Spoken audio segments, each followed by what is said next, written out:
Alhamdulillahi haqqa hamdih, alhamdulillahi hamdan katsiran tayyiban mubarakan fih. Nahmaduhu wa nasta'inuhu wa nastaghfiruhu wa nastahdihi wa natubu ilaih. Wa la na'budu illa iyyahu wa natawakkalu alaih. Allahumma fasalli wa sallim wa barik ala sayyidina wa habibina wa syafi'ina wa maulana Muhammad wa ala alihi wa ala ashabihi wa dzurriyyatihi wa man tabi'ahum bi ihsanin ila yaumil liqa'i rabbih.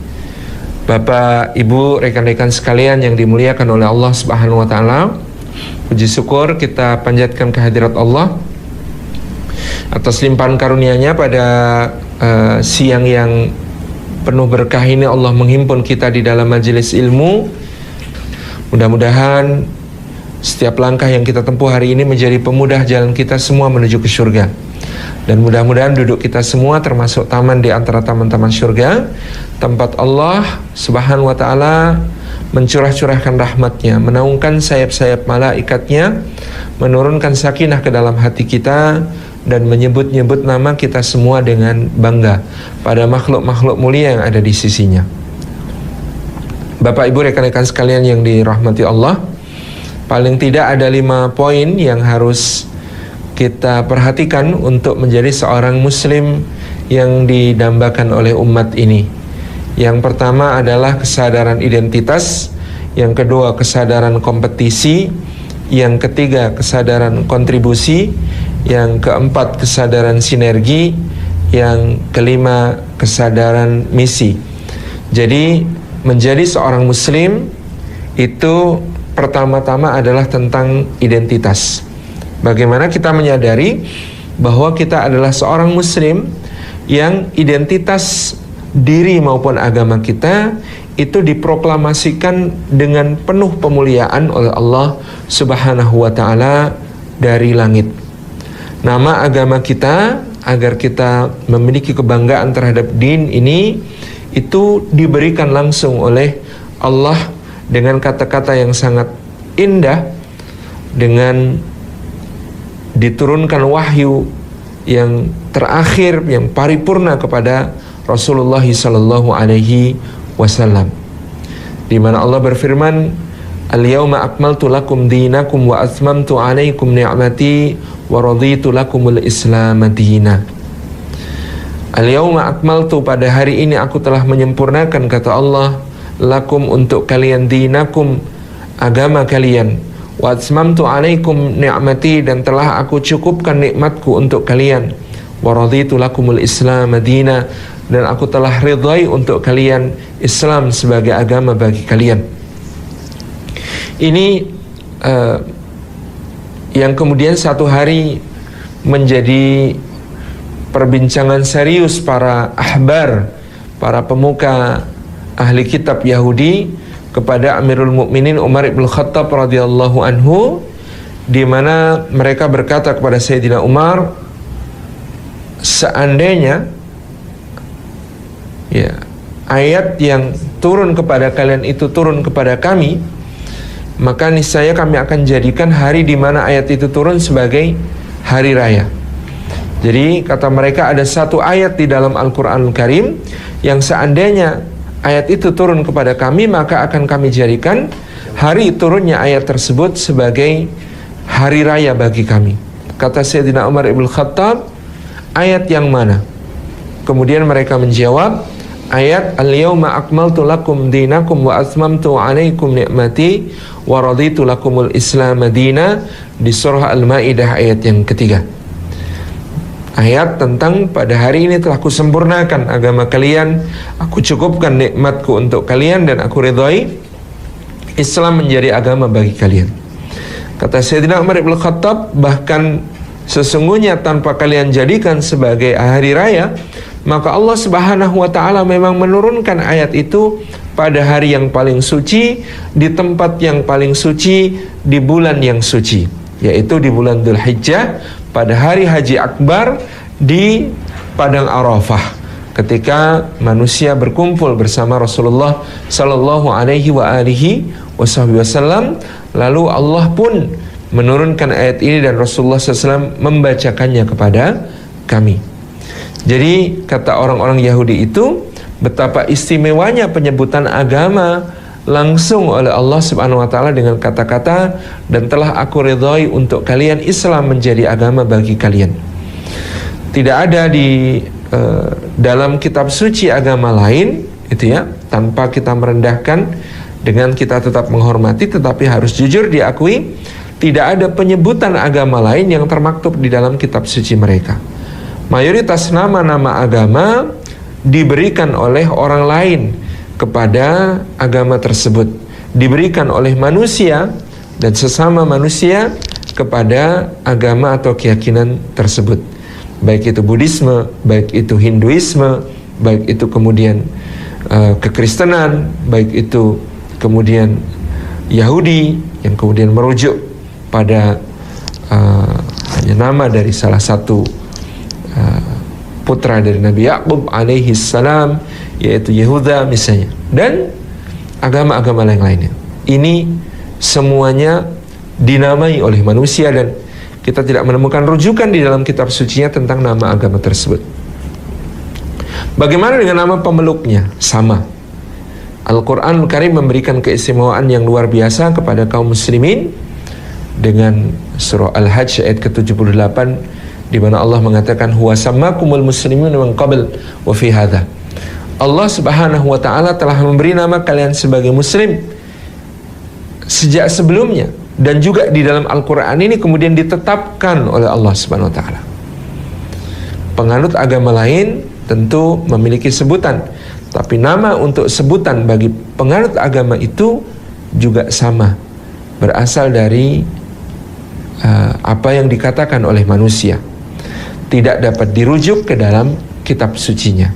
Sangat berbeda dengan Islam dan Muslim yang oleh Allah Subhanahu wa taala begitu diistimewakan sehingga dia disebutkan secara eksplisit di dalam kitab suci, baik nama agamanya yaitu Islam maupun nama pemeluknya yaitu Muslim, Muslimin, dan yang banyak bertebaran di dalam berbagai ayat, misalnya fashhad bi anna muslimun, maka saksikanlah bahwa kami adalah orang-orang yang muslim.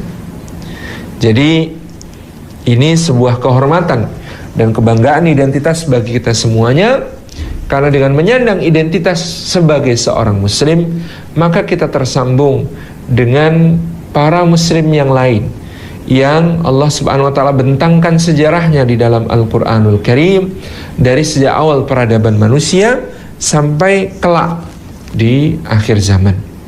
Di awal peradaban manusia Allah menurunkan Adam ke bumi untuk menjadi khalifahnya. Maka dia pun berserah diri kepada Allah menjadi seorang muslim. Maka diutuslah rasul-rasul, nabi-nabi yang mereka adalah juga pengukir sejarah keislaman menjadi muslim yang sebaik-baiknya, seperti Nuh alaihissalam, lebih-lebih yang sangat banyak pelajaran kita ambil, Ibrahim alaihissalam yang memenggal keberhalaan dengan kapak kecerdasan, yang membungkam raja diraja dengan argumentasi yang sangat telak, yang mendakwahi kaum penyembah bintang, bulan, dan matahari dengan membalik logika mereka, yang berhijrah ke negeri-negeri dari Sanli Urfa di Turki, Kan'an di Palestina, Mesir, sampai ke lembah Bakkah yang kelak menjadi kota Makkah, yang menapakkan jejak-jejak tauhid berbagai penjuru dunia, yang ketika Allah berfirman kepadanya aslim, maka Ibrahim berkata, aslamtu li rabbil alamin, aku berislam, aku berserah diri kepada Rabb semesta alam. Di zaman berikutnya muncul nabi-nabi Bani Israel yang banyak, gilir demi gilir, satu demi satu muncul memimpin umat, termasuk di antaranya yang terbesar di antara mereka adalah Musa alaihissalam, kalimullah, yang pernah berbicara langsung kepada Allah Subhanahu wa ta'ala, yang lari dari Mesir karena membunuh, tetapi sampai di negeri Madian dia mendapatkan makanan, mendapatkan perlindungan, mendapatkan pekerjaan, tempat tinggal, dan akhirnya mendapatkan nubuwah untuk kembali ke negeri Mesir, berdakwah kepada Fir'aun, meskipun dia mengeluhkan lisannya yang keluh, meskipun dia mengeluhkan dosa yang pernah diperbuatnya, tetapi Allah menguatkannya, menjadikannya salah satu rasul yang paling banyak disebut namanya di dalam Al-Quran, dengan kisah yang bertebaran, memberikan ibrah yang sangat luar biasa kepada diri kita dan bahkan kepada Rasulullah Sallallahu Alaihi Wasallam, yang senantiasa mengambil pelajaran dari Nabi Musa alaihissalam, bahwa Musa itu berbeda dengan beliau seorang yang fasih, tetapi Musa lidahnya keluh. Itu pun Musa istiqomah, maka beliau harus tertuntut untuk lebih istiqomah. Kalau beliau sallallahu alaihi wasallam adalah al-amin dengan masa lalu, track record yang tanpa cacat, sementara Musa pernah membunuh, dan itu diungkit oleh musuh-musuh dakwahnya. Tetapi Musa istiqomah, dan Rasulullah SAW harus lebih istiqomah. Bapak, Ibu, rekan-rekan sekalian yang dimuliakan oleh Allah Subhanahu wa taala, kemudian bahwasanya Muhammad SAW tidak punya hutang budi kepada musuh-musuhnya, kepada Abu Lahab, kepada Abu Jahal, kepada Al-As bin Wa'il As-Sami, kepada Walid bin Mughirah, kepada Nadar bin Haris, Uqbah bin Abi Mu'aid, Ubay bin Khalaf, Umayyah bin Khalaf, Utbah bin Rabi'ah. Nabi SAW tidak punya hutang budi kepada mereka. Sedangkan Musa di kecilnya dirawat oleh keluarga Fir'aun, dan itu pula yang diungkit oleh Fir'aun tentang Musa. Tapi Musa teguh, tabah, istiqomah. Maka demikian pula Rasulullah diharapkan lebih teguh, lebih tabah, istiqomah. Dan Musa alaihissalam berbeda dengan Rasulullah yang memiliki sahabat-sahabat yang setia, memberikan segalanya. Abu Bakar, Umar, Utsman, Ali, Talhah, Zubair, Sa'ad bin Abi Waqqas, Abdurrahman bin Auf, Abu Ubaidah bin Al-Jarrah, Sa'id bin Zaid, dan semua sahabatnya yang luar biasa berkorban untuk perjuangan beliau SAW. Sedangkan Musa hanya memiliki Harun di tengah-tengah Bani Israel, yang Harun pun tak bisa berbuat apa-apa ketika mereka ditinggal Musa lalu menyembah patung sapi, dan terus membangkang kepada Musa dalam berbagai urusan, membantah kepada Musa, meminta dibuatkan berhala, meminta diturunkan berbagai macam makanan selain yang sudah dianugerahkan Allah, padahal anugerah Allah jauh lebih baik bagi mereka. Memerintahkan Musa untuk berangkat berdua bersama Allah, berjihad sementara mereka duduk-duduk menunggu, dan semua kelancangan lainnya. Jadi terhubung kita dengan keagungan sosok seperti ini, sampai kemudian Isa alaihissalam dan para pengikutnya, para hawariyun, yang berkata fashhad bi anna muslimun, saksikanlah bahwa kami adalah orang-orang muslim. Kemudian tentu tersambung pula dengan Rasulullah sallallahu alaihi wasallam dan para sahabatnya radhiyallahu anhum ajma'in, yang telah mengukirkan tapak-tapak prestasinya sebagai muslim di dalam kehidupan. Lalu juga para pahlawan Islam yang membentang dalam sejarah sejak masa Rasulullah sallallahu alaihi wasallam sampai masa kini, yang telah mencemerlangkan nama Islam. Ini adalah identitas kita semuanya. Menjadi muslim berarti kita menapak di langkah-langkah agung mereka. Kita berada dalam satu barisan yang sama dengan Adam, Nuh, Ibrahim, Musa, Isa, Muhammad alaihi wassalatu wassalam, dan para nabi dan rasul yang lain, dengan para siddiqin, para syuhada, para aulia, para salihin. Kita berharap kebersamaan kita dengan mereka itu akan dibersamakan secara hakiki oleh Allah Subhanahu wa taala kelak di dalam surga. Kesadaran identitas ini membuat kita tidak berdiam diri, karena kesadaran identitas ini adalah yang seharusnya membuat kita mau berjuang seperti perjuangan mereka semua. Bahkan hingga akhir zaman, identitas sebagai seorang muslim itu identitas yang sangat-sangat istimewa. Ketika musuh-musuh kebenaran, orang-orang Yahudi di akhir zaman bersembunyi di balik pohon, di balik batu gitu, maka orang-orang muslim pun mengejar mereka. Maka pohon dan batu pun bicara, berkata, ya muslim, ya abdallah, wahai muslim, wahai hamba Allah, ini belakangku bersembunyi seorang yang keji, yang rusak, yang banyak berbuat mungkar, yang melakukan kerusakan di muka bumi, yaitu seorang Yahudi.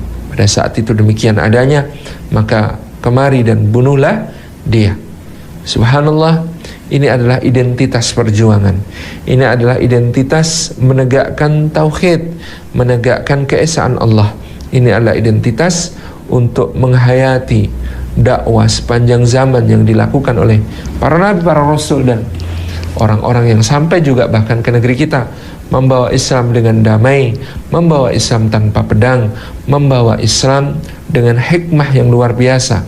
Dakwahnya misalnya di Nusantara ini, para ulama dalam barisan Wali Songo atau bahkan jauh sebelumnya, bagaimana kemudian para pedagang muslim memperkenalkan Islam dengan keramahan, dengan cinta, dengan kasih sayang, dengan akhlak mulia, sehingga kemudian Islam dikenal di seluruh penjuru jazirah kita, jazirah Nusantara, sebagai agama damai, agama luhur, agama mulia, agama kebajikan, agama ketulusan, agama persaudaraan.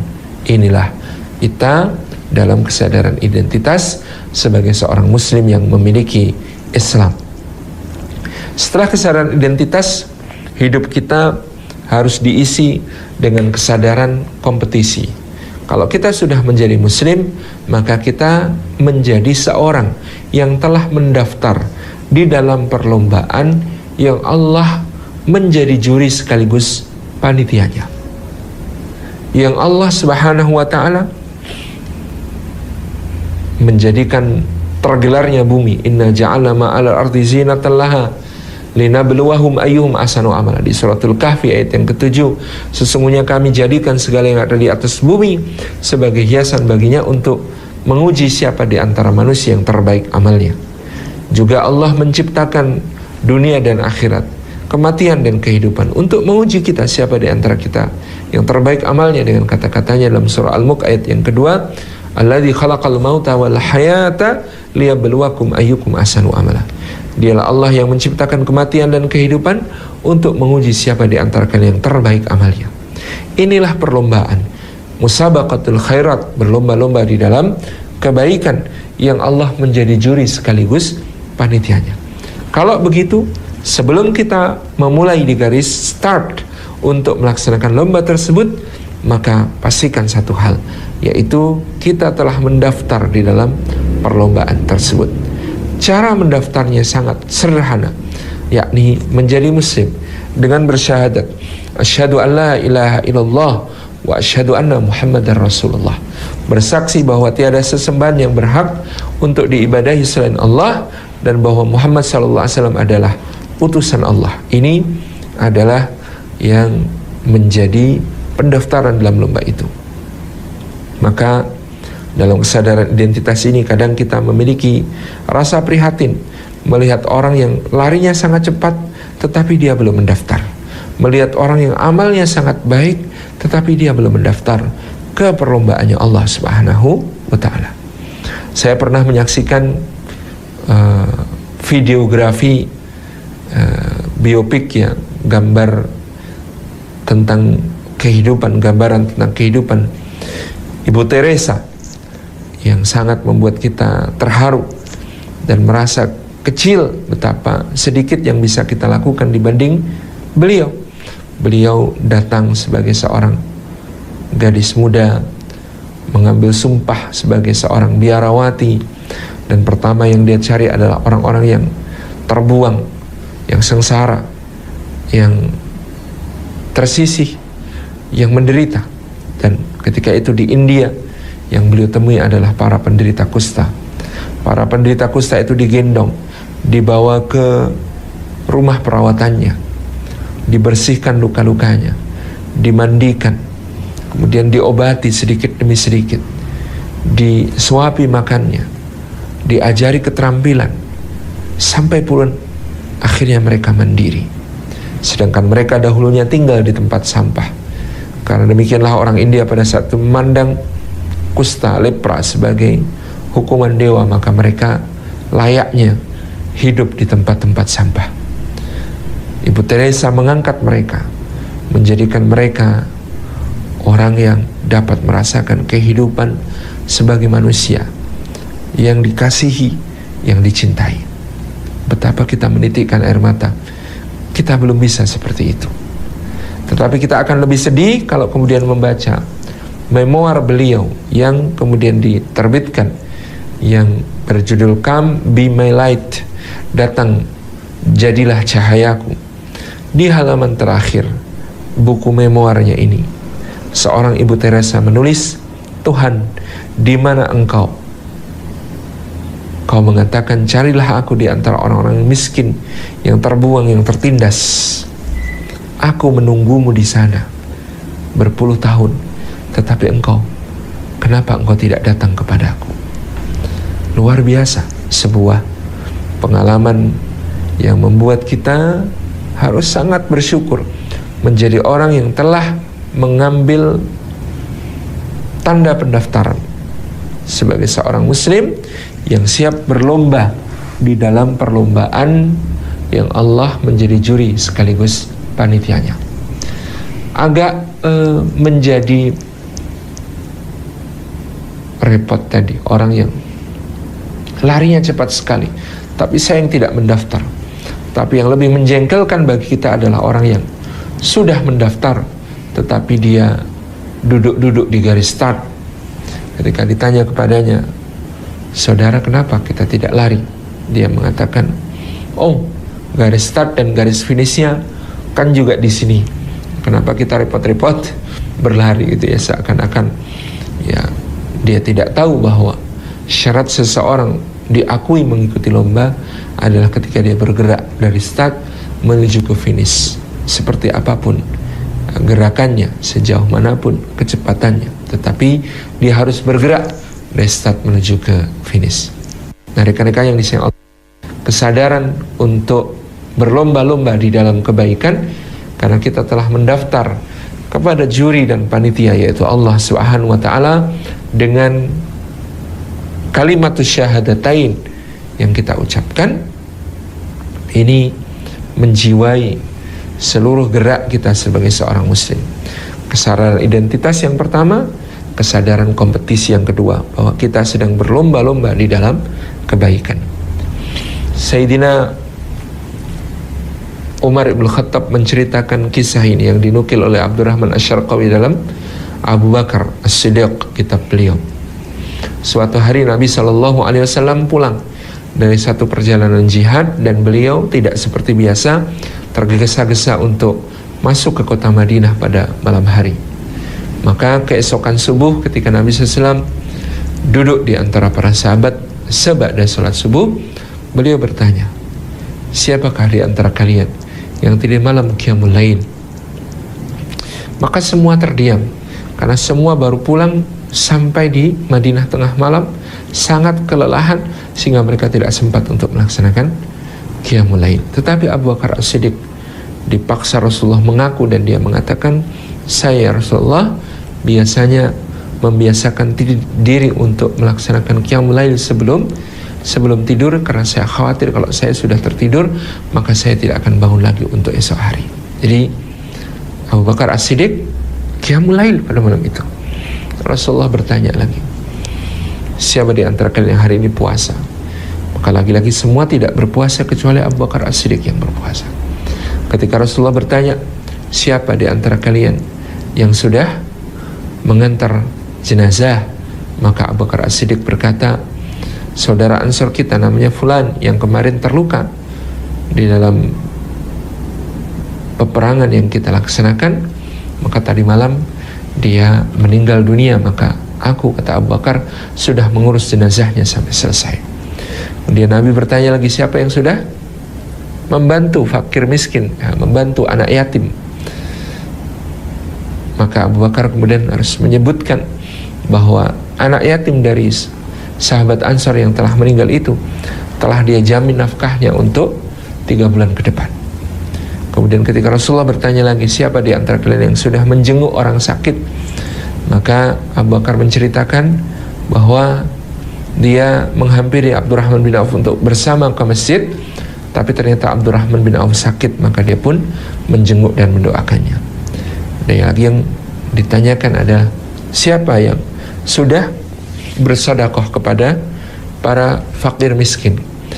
Abu Bakar bercerita ke masjid untuk sholat subuh dia membawa beberapa kerat roti dan sebuah wadah berisi susu.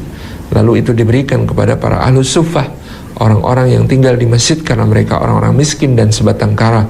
Termasuk diantaranya adalah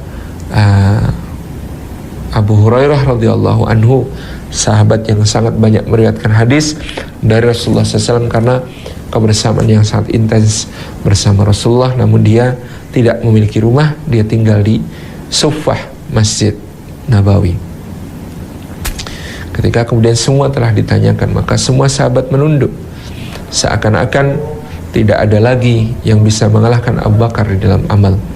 Kemudian Rasulullah bertanya, tahukah kalian bahwa sesungguhnya surga memiliki banyak pintu dan orang akan dipanggil di dalam apa yang menjadi amal andalannya, amal yang menjadi kebiasaan baginya, amal yang dia rutinkan, sampai dia memiliki keikhlasan paripurna kepada Allah. Lalu Abu Bakar bertanya, mungkinkah ya Rasulullah ada satu orang dipanggil dari lebih dari satu pintu di surga? Maka Rasulullah mengatakan, tentu wahai Abu Bakar, dan orang itu adalah engkau. Jadi ada pintu salat, babus salah, ada pintu puasa, babur rayyan, ada pintu Quran, babul Quran, ada pintu sedekah, babus sedekah, dan amal-amal yang lain. Abu Bakar As-Siddiq akan panggil oleh banyak pintu tersebut. Kata Umar, sejak hari itu aku tetap berusaha untuk bisa mengalahkan Abu Bakar meskipun hanya dalam satu atau dua amal, tetapi hampir selalu gagal. Sampai di perang Tabuk, Umar membawa separuh hartanya diberikan kepada Rasulullah untuk biaya perang Tabuk, untuk jihad fisabilillah. Maka dia menunggu-nunggu Abu Bakar yang datang dengan bungkusan harta yang lebih kecil. Tetapi ketika ditanyakan kepada Umar, berapa yang kau tinggalkan untuk keluargamu, hai Umar? Umar menjawab, aku tinggalkan sama dengan yang aku infakkan, yaitu separuh ditinggal untuk nafkah keluarga, separuh diinfakkan. Adapun Abu Bakar As-Siddiq ketika ditanya, berapa yang kau tinggalkan untuk keluargamu? Maka Abu Bakar As-Siddiq menjawab, yang aku tinggalkan untuk keluargaku banyak sekali. Rasulullah memaksanya untuk jujur, berapa yang ditinggalkan untuk keluarga? Maka Abu Bakar mengatakan, aku tinggalkan untuk keluargaku cukup Allah dan Rasulnya, dan itu sangat banyak, sangat berlimpah. Maka kata Umar, taulah kami sejak hari itu bahwa kami betul-betul tidak bisa mengalahkan Abu Bakar As-Siddiq di dalam amal, tetapi terus berusaha untuk menjadi semakin baik, semakin baik. Kesadaran kompetisi yang utama bukan berusaha bersaing untuk menjadi lebih baik daripada orang lain, meskipun kita diizinkan untuk iri kepada dua jenis manusia, yaitu orang yang berilmu dan mengamalkan ilmunya, serta orang yang memiliki harta lalu membelanjakan hartanya fi sabilillah. Ini tetap yang terpenting bagi kita bukan berusaha untuk lebih baik daripada orang lain, tapi berusaha untuk menjadi lebih baik dibanding diri kita sendiri. Mungkin kemarin, mungkin tempo hari, mungkin bulan lalu gitu ya, kita bisa melakukan planning atau perencanaan dan monitoring atau evaluasi terhadap apa yang kita capai setiap bulan, apakah ada progres peningkatan dari keadaan kita sebelum-sebelumnya. Ini kesadaran untuk berkompetisi. Jadi yang pertama, kesadaran identitas, yang kedua, kesadaran kompetisi. Yang ketiga, rekan-rekan yang disayang oleh Allah Subhanahu wa taala, adalah kesadaran kontribusi. Di dalam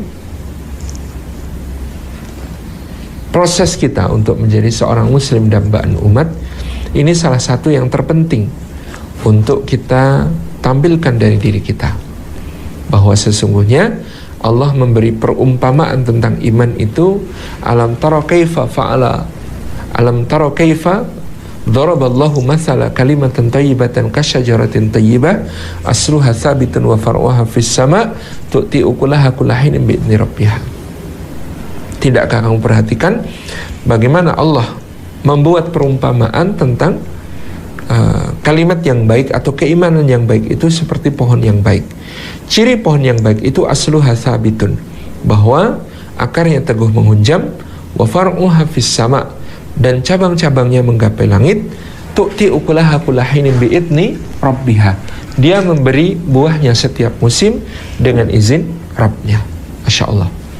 Jadi ciri pohon yang baik itu, ciri iman yang baik itu bukan cuma akidah yang kokoh menancap di dalam dada yang berakar, tetapi juga harus diiringi oleh amal-amal soleh yang menggapai langit dengan ibadah-ibadah kita tadi, dengan salat kita, dengan sedekah kita, dengan zakat kita, haji kita, umrah kita, doa-doa kita, tilawah Quran kita. Ini amal-amal yang kemudian melangitkan kita ke hadapan Allah Subhanahu wa taala. Wa far'uha fis sama. Cabang-cabangnya menggapai langit. Cabang-cabangnya menggapai langit. Tapi tidak boleh berhenti sampai di situ. Seakan-akan saking pentingnya unsur ketiga dari pembuktian keimanan ini, maka Allah meletakkannya di ayat yang tidak disambung di ayat ke-24, melainkan diletakkan di ayat ke-25, di mana Allah Subhanahu wa taala berfirman, tu'ti ukulaha kullahinin bi'idni rabbiha, memberikan buahnya pada setiap musim dengan izin Rabbnya. Nah, kalau di dalam bahasa Arab, ukul itu punya makna sebenarnya rasa, bukan sekedar buah. Kalau buah itu samarat. Nah, apa bedanya tu'ti samarataha dengan tu'ti ukulaha? Sampai dikatakan Sayyid Qutb dalam Fidlil Quran, kalau dikatakan tu'ti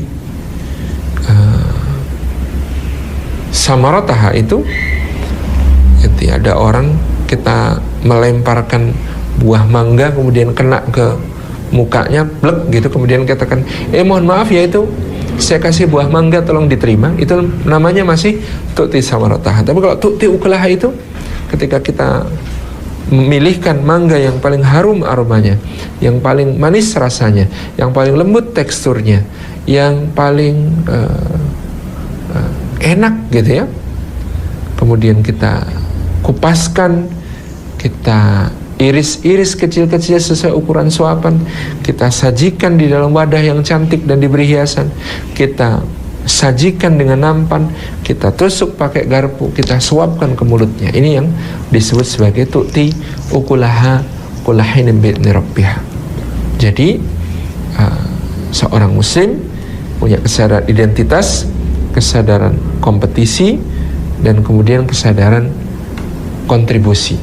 Dia menyadari bahwa khairun nasi anfa'uhum lin nasi, sebaik-baik manusia adalah yang paling bermanfaat bagi sesamanya. Dia menaburkan akhlak mulia dan menaburkan maslahat kepada sesama, seperti yang digambarkan dalam keimanan sejatinya. Dia adalah orang yang asluha sabitun, orang yang akidahnya menghunjam benar, wa far'uha fis sama, tetapi cabang-cabangnya tumbuh menggapai langit tinggi. Tu'ti ukulaha kullahinin bi'idni rabbiha, di ayat ke-25 disebutkan oleh Allah ciri paling paripurna dari pohon yang baik, iman yang baik itu adalah memberikan buahnya pada setiap musim dengan izin Rabbnya, memberikan kontribusi, menjadi manfaat, menambah maslahat bagi orang-orang yang di sekitarnya. Bapak, Ibu, rekan-rekan sekalian yang dimuliakan oleh Allah Subhanahu wa taala, Sayyidina Umar bin Khattab, ini masih cerita tentang Sayyidina Abu Bakar As-Siddiq radhiyallahu anhu. Pada suatu hari tampak pada diri Abu Bakar kebiasaannya, yaitu setelah subuh duduk sampai syuruk, maka Abu Bakar biasanya pamit kepada para sahabat untuk satu urusan. Mereka memang heran, Abu Bakar ini ngantornya baru menjelang siang, padahal dia seorang khalifah, dan pagi dia bersama para sahabat di masjid dari subuh sampai syuruk, kemudian pamit, lalu nanti kembali untuk mengurus urusan umat. Kemanakah Abu Bakar setiap pagi? Karena ternyata dia tidak pulang ke rumah. Sayyidina Umar membuntuti kepergian Abu Bakar pada pagi tersebut, sampai ternyata Abu Bakar ini memasuki sebuah rumah. Kemudian dia lama berada di dalamnya, sampai akhirnya kemudian dia menyelesaikan urusan, lalu membuka pintu dengan hati-hati seperti tidak ingin terlihat siapapun, menengok ke kanan ke kiri, kemudian bergegas kembali menuju ke masjid untuk mengurus urusan umat sebagai seorang khalifah. Maka penasaranlah Sayyidina Umar, dia datangi rumah tersebut. Ternyata ketika dia temui pemilik rumahnya seorang janda yang sudah tua dengan anak-anak yang kesulitan dan kesusahan, gitu ya. Dan dia bertanya, apa yang dilakukan lelaki tadi di rumahmu? Wanita itu menjawab, dia membersihkan rumah ini, dia memandikan anak-anak, dia memasakkan makanan untuk kami, dia menyuapi anak-anakku makan, gitu ya. Dia merapikan berbagai hal yang perlu dikerjakan, memerahkan susu kambing untuk kami minum, dan seterusnya. Ada banyak sekali urusan yang ditangani. Kemudian bertanya Sayyidina Umar, wahai ibu, tahukah engkau siapa tadi yang datang kepadamu? Kata ibu itu, tidak, demi Allah kami tidak tahu siapa dia. Dia terus saja datang setiap pagi dengan kebaikan-kebaikan yang dilakukan untuk kami tanpa pernah mau kami mengenalnya, kami ingin mengetahui identitasnya. Maka Sayyidina Umar pun keluar dari rumah itu dengan menangis. Beliau mengatakan, ya Abu Bakar, wahai Abu Bakar, engkau telah menyulitkan, engkau telah menyusahkan siapapun yang akan menjadi penerusmu, siapapun yang akan menjadi penggantimu itu akan sangat kesulitan karena tidak akan mungkin bisa mencontoh amal-amalmu yang luar biasa seperti yang dilakukan oleh Sayyidina Abu Bakar As-Siddiq. Ini kesadaran kontribusi seorang mukmin. Dia harus kemudian berpikir tentang kontribusi apa yang dia bisa berikan untuk masyarakat yang ada di sekitarnya. Apalagi sekarang adalah kesempatannya di tengah pandemi COVID-19 di seluruh dunia. Saatnya Muslim menunjukkan kontribusinya ke berbagai bidang, itu ya. Bagaimana dia membantu sejauh kemampuan, dia mengeluarkan nafkah dari hartanya untuk manfaat untuk sebagian saudaranya, gitu, dan seterusnya. Ini adalah kesadaran kontribusi. Yang keempat adalah kesadaran sinergi. Kalau kita mau berkontribusi ini optimal, maksimal, maka kita tidak hanya bisa sendirian. Kita harus bersaudara karena Allah, saling cinta karena Allah, bertemu karena Allah, berpisah karena Allah, dan membangun satu amal jama'i, amal bersama, satu kerja yang sangat-sangat berat, tetapi juga sekaligus akan memiliki dampak yang sangat besar. Dampak secara pribadi, dia akan merasakan manisnya iman. Dampak secara pribadi, dia akan mendapatkan naungan pada hari tiada naungan selain dengan Allah. Dampak secara pribadi, dia akan mendapat mimbar-mimbar cahaya di sisi Allah yang tidak dimiliki para nabi dan syuhada. Dampak secara pribadi pun, bahkan dia akan dinaikkan Allah ke derajat yang bukanlah derajat amal-amalnya, tetapi derajat amal saudara-saudaranya yang lebih tinggi. Maka apa yang berikutnya? Yang berikutnya ini adalah bagaimana bersinergi itu menjadi jalan seseorang untuk memperbesar dampak dari kontribusinya dengan amal jama'i, dengan amal soleh yang teratur, dengan al-qiyadahul jundiyah, dengan adanya pemimpin dari amal-amalnya, ada yang dipimpin, terkoordinasi dengan baik, memberi manfaat yang optimal bagi sesama. Itu dengan kesadaran untuk bersinergi, berukhuwah Islamiyah, saling cinta karena Allah, berjumpa karena Allah, berpisah karena Allah. Yang kelima, Muslim dan Mbak Numat itu yang memiliki kesadaran misi, bahwa dimanapun bumi yang kamu pijak, air yang kamu minum, kamu bertanggung jawab atas keislamannya. Dimanapun kamu berada, sebagai apapun kamu di tengah-tengah manusia, kamu adalah duta besar Islam untuk mensyiarkan Islam, mengenalkan Allah dan Rasulnya kepada mereka dimanapun berada, baik saudara sama muslim yang perlu dikuatkan untuk meyakini agamanya, meyakini akhlaknya, meyakini perjuangannya adalah di jalan Allah, dan tentu juga menjadi wasilah dakwah bagi orang-orang yang belum beriman kepada Allah. Kesadaran misi itu meletakkan mahabbah dan ukhuwah di satu tempat dan meletakkan rahmah dan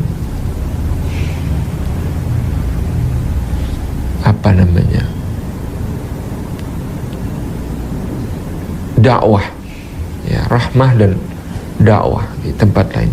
Kepada sesama mukmin kita punya mahabbah, saling cinta karena Allah yang timbal balik. Dan ini yang disebut sebagai ukhuwah. Kepada yang non muslim kita punya rahmah, cinta yang hanya memberi, tak harap kembali bagi sang surya menyinari dunia.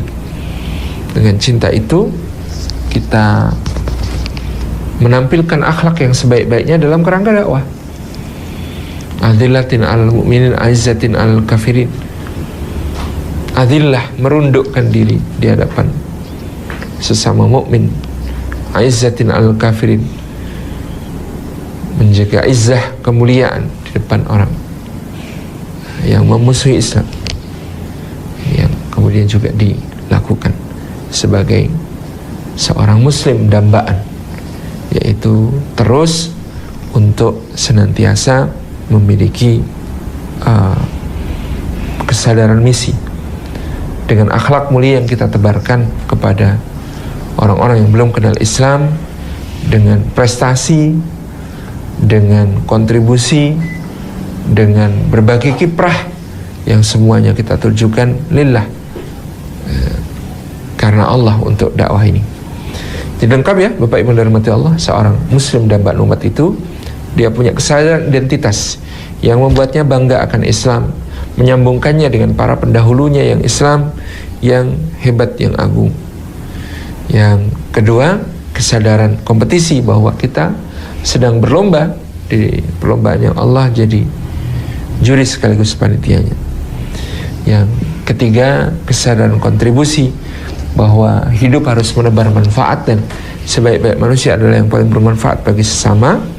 Yang keempat adalah kesadaran sinergi, membangun ukhuwah, membangun silaturahim, menyatukan berbagai macam potensi ke dalam amal jama'i, sehingga nanti bisa menjadi gerakan yang dampaknya luas.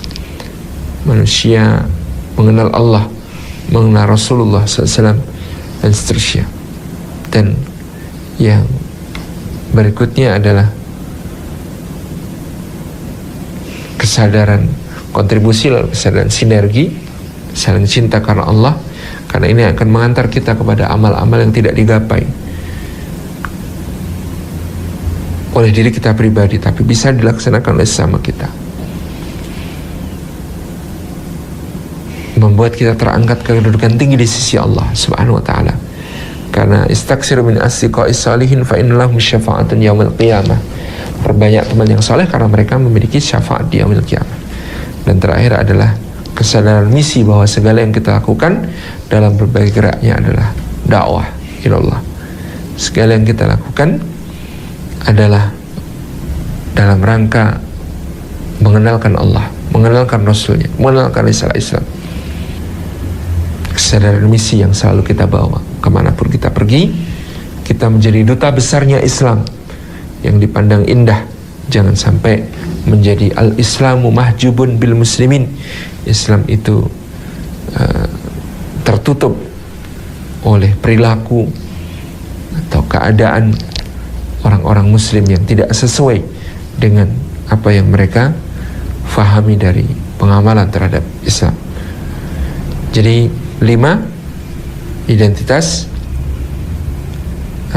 kompetisi, kontribusi, sinergi, dan misi, itulah kesadaran muslim untuk menjadi muslim dambaan umat. Wassalamualaikum warahmatullahi wabarakatuh.